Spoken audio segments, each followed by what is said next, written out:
What if the best documentaries begin as failures?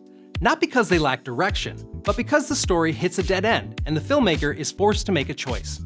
Try to force it back into the plan, or let it become something else. I like to think of these as rabbit hole documentaries.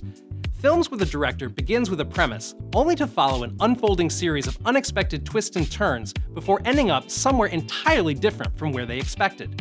And I'd argue that some of the best, most compelling documentaries are rabbit hole films. This is what happens when the filmmaker decides to follow the story instead of the plan. Generally, these films have 4 things in common. First, they all broadly fit into the category of participatory documentaries, where the filmmaker is a defined character in the story, often in front of the lens. The second trait is curiosity. Take Catfish, a film by Nev and Ariel Schulman and Henry Joost. It begins by documenting Nev's online relationship with an artist and her family.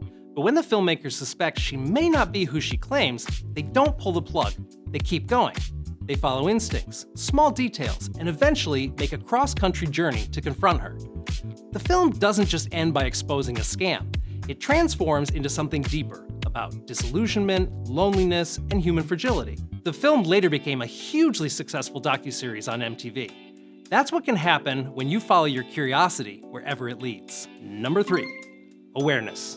The awareness to recognize when the film you set out to make, for some reason, just isn't working, and to make a radical change. Take Exit Through the Gift Shop. Filmmaker Thierry Guetta sets out to document street artists, including Banksy. But the film transforms when Banksy realizes that Guetta is the more interesting subject. The film turns on its head when Guetta hands his footage over to Banksy and allows the film to become about him. It's totally unexpected, and the result is incredible. The filmmaker doesn't just follow the story, he becomes it. And this isn't new. The OG rabbit hole might be Sherman's March by Ross McElwee. Thanks, Linda. A project from the 80s that began as a historical documentary about General Sherman's Civil War campaign, before collapsing into a neurotic, wandering journey about the filmmaker's failed romantic life. It's funny, heartbreaking, and totally awkward. Lastly, number 4, bravery. Let's look at Tickled. It starts almost as a joke, documenting the bizarre world of competitive tickling. But when the filmmaker begins receiving legal threats, it evolves into an investigation of a disturbing network of power and control.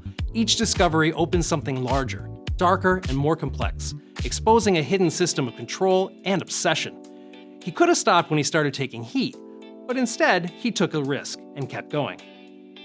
Or what might be the most uncomfortable example? Operation Filmmaker, which begins as an effort to help an aspiring Iraqi filmmaker gain an opportunity in the film industry during the Iraq War. The director makes the decision to keep filming even when her relationship with her entitled, erratic, and increasingly volatile protagonist begins to unravel. The result is far from the feel-good story she set out to make, but it's something deeper, about the danger of assumptions and the limits of good intentions. That's where bravery can take you. Now, it's important to draw a distinction. I said earlier that rabbit hole documentaries are surprising and complex, but not every documentary that takes an unexpected turn is a rabbit hole. For example, the Netflix docuseries Don't F with Cats.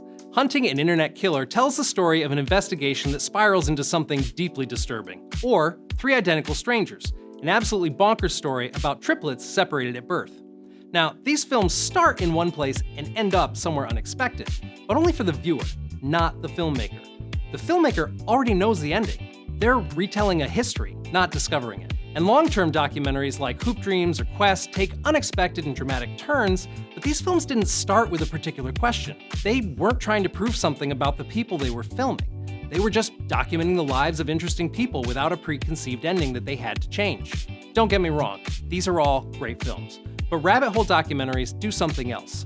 They're special because the filmmakers begin with a clear idea, then abandon it when it no longer holds, and they take the risk to tell a better story. If the filmmakers behind Catfish had tried to force their original idea into place, they might have finished the film, but it wouldn't be one that anybody remembers. Or if Ross McElwee had made Sherman's March the way he had originally intended.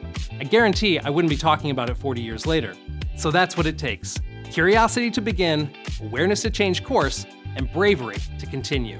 Because some of the best documentaries aren't the ones that stick to the plan. They're the ones that are willing to lose it.